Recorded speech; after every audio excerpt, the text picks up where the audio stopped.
जय माता की दोस्तों, माता रानी की कृपा और आपके पूरे परिवार सदा सर्वदा बनी रहे। दोस्तों, आपका स्वागत है अपने channel my lovely home and garden में।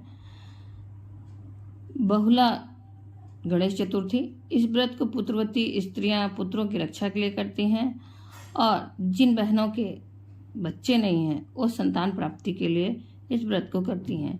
तो दोस्तों, हम लोग जानेंगे आज की वीडियो में कि गणेश चतुर्थी की पूजा विधि क्या है और कहानी क्या है।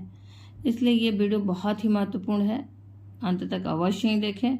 जानकारी अच्छी लगे तो लाइक तो अवश्य करें, अपने फ्रेंड्स और फैमिली में भी शेयर करें। आप मेरे चैनल पर नए हैं तो मेरे चैनल को सब्सक्राइब करिए, बेल नोटिफिकेशन अवश्य ही दबाइए जिससे आने वाले वीडियो की जानकारी आपको समय से प्राप्त हो सके। दोस्तों, तो चलिए हम लोग जानकारी आज की शुरू करते हैं। दोस्तों, बहुला चतुर्थी व्रत जो है दिन रविवार 3 सितंबर 2023 को है। चतुर्थी तिथि का प्रारंभ तो 2 सितंबर 2023 को रात 8:50 पर ही आरंभ होगा और चतुर्थी तिथि जो है समाप्त होगी 3 सितंबर 2023 को शाम 6:25 पर। बहुला चतुर्थी का व्रत विधि विधान से करने से मनोरथ सिद्ध होता है। दोस्तों, भगवान गणेश समस्त देवी देवताओं में सबसे पहले पूजे जाने वाले देवता हैं। इनकी उपासना करने से सभी विघ्नों का नाश होता है तथा सुख समृद्धि और ज्ञान की प्राप्ति होती है। इस दिन सुबह जल्दी उठकर नित्य क्रिया से निवृत्त होने के बाद आप स्नान करने के बाद साफ स्वच्छ कपड़े पहने और उसके बाद इस दिन जो महिलाएं हैं वो व्रत रहती हैं निराहार, और निराहार सारे दिन का व्रत रखते हैं और सुबह की पूजा करेंगे विधि विधान से। स्नान आदि के बाद सूर्यदेव को अर्घ देंगे। अर्घ देने के बाद आप नित्य जैसे अपने पूजा स्थल पर आकर पूजा करते हैं उस तरह से पूजा करेंगे, लेकिन आज इस व्रत का संकल्प अवश्य लेंगे। इस बात का विशेष ध्यान रखिए दोस्तों कि आज के दिन इस व्रत का किसी भी व्रत के लिए अगर व्रत कर रहे हैं आप तो संकल्प लेना अधिक आवश्यक होता है। संकल्प के बिना पूजा अधूरा माना जाता है दोस्तों, इसलिए आप संकल्प अवश्य लें सुबह में पूजा करते वक्त। अगर आप अलग से चौकी लगाना चाहते हैं तो गणेश जी के लिए अलग से चौकी लगा सकते हैं, नहीं तो आपका जो पूजा स्थल है वहीं पे आप पूजा करें। और विग्रह रूप में है तो मूर्ति रूप में है तो अवश्य ही आज के दिन अभिषेक करें गंगा जल में से जल से पंचामृत से। फिर उसके बाद फिर शुद्धिकरण करें, स्नान आदि कराएं। उसके बाद धूप दीप नैवेद्य से पूजा करें। स्नान आदि के बाद वस्त्र स्वरूप कलावा या फिर नए वस्त्र आप धारण करा सकते हैं तो कराएं, या वस्त्र रूपी कलावा ही अर्पित करें। फिर उसके बाद जनेऊ जरूर अर्पित करें दोस्तों। और गणेश जी को 11, 21 या 51 दुर्वा अवश्य चढ़ाएं। इससे बहुत प्रसन्न होते हैं गणेश भगवान और अपना आशीर्वाद देते हैं दोस्तों।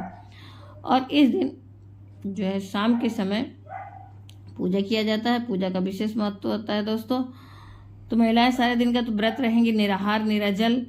शाम को पूजा के बाद जल ग्रहण किया जाता है दोस्तों। तो शाम के समय गाय तथा बछड़े की पूजा करती हैं। व्रत रखकर सायंकाल में गणेश जी का पूजा अर्चना करना अति आवश्यक होता है। जिस तरह से सुबह में होता है उसी तरह से शाम का होता है। जब चंद्रमा दिख जाए तो उन्हें अर्घ देने के बाद गणेश जी की पूजा करें। और गणेश जी को मोदक अति प्रिय है, इसलिए इनके भोग में मोदक के भोग अवश्य लगाएं। और दोस्तों, मोदक या लड्डुओं का भोग उनके भोग में अवश्य अर्पित करना चाहिए, नैवेद्य अर्पित करना चाहिए, जिससे आपकी मनोकामना पूर्ण होती है दोस्तों।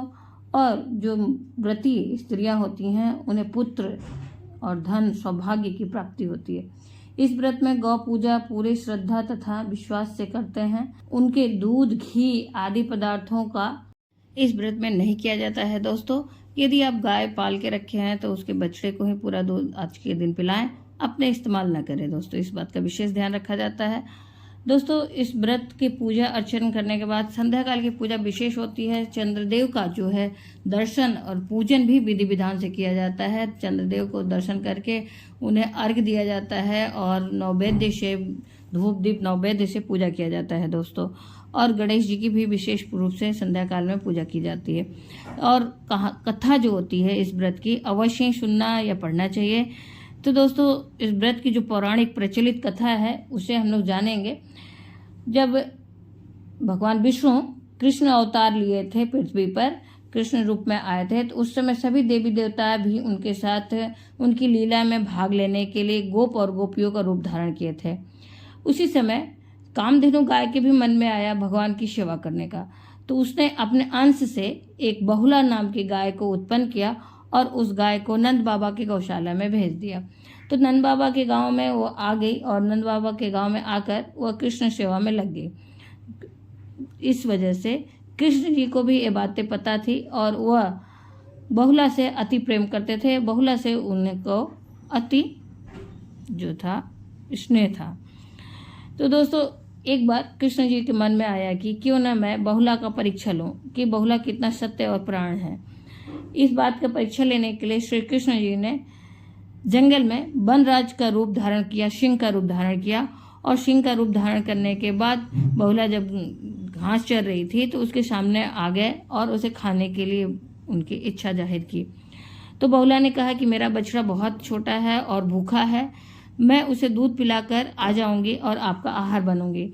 तो वनराज जो कृष्ण रूपी वनराज थे, सिंह थे, उन्होंने कहा कि अपने घर सामने जो आया हुआ आहार मैं उसे कैसे वापस जाने दूं? अगर तुम चली गई और फिर नहीं आई तो मैं क्या करूंगा? तो मैं तो भूखा रह जाऊंगा। तो वनराज की इस बात को सुनकर बहुला ने कहा कि मतलब उनके सामने संकल्प लेती है और धर्म और सत्य का संकल्प धारण करती है और ये वचन देती है कि मैं अपने बछड़े को दूध पिलाकर वापस आ जाऊंगी। उसने ऐसा ही किया, अपने घर गई और वहाँ पे नंद बाबा के गौशाला में जाके बछड़े को दूध पिलाया और दूध पिलाकर वापस आ गई। वापस आकर वो वनराज के सामने खड़ी थी। इस बात को देखकर कृष्ण भगवान अति प्रसन्न हुए और खुश हुए। खुश होने के बाद वह अपने जो स्वरूप में आए और बहुला को आशीर्वाद दिए कि आज से तुम्हारी पूजा होगी और भाद्रपद की जो है चतुर्थी के दिन गौ माता के रूप में तुम्हारी पूजा की जाएगी। तुम्हारी पूजा करने वाले की हर मनोकामना पूर्ण होगी और धन संतान का सुख मिलेगा।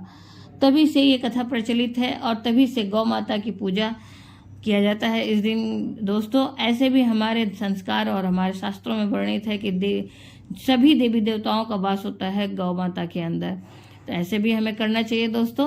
अब बहुला चतुर्थी के दिन तो खास करके विशेष पूजा की जाती है। तो हम उम्मीद करते हैं दोस्तों कि आप अवश्य इस दिन ये पूजा करेंगे और पूजा करके गौ माता से आशीर्वाद प्राप्त करेंगे।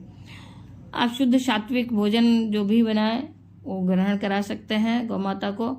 और ऐसे भी नित्य हम लोग निकालते हैं रोटियां। प्रथम रोटी गौ माता के लिए ही निकाली जाती है। आपके यहाँ होता होगा तो सर्वश्रेष्ठ है, नहीं तो आप कर सकते हैं तो अवश्य करें। इससे बहुत पुण्य मिलता है, बहुत सारे आपके काम बनने लगते हैं दोस्तों।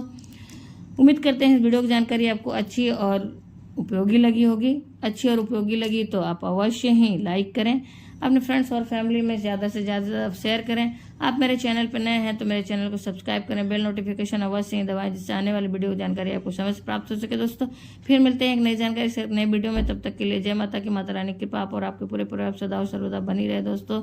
धन्यवाद दोस्तों।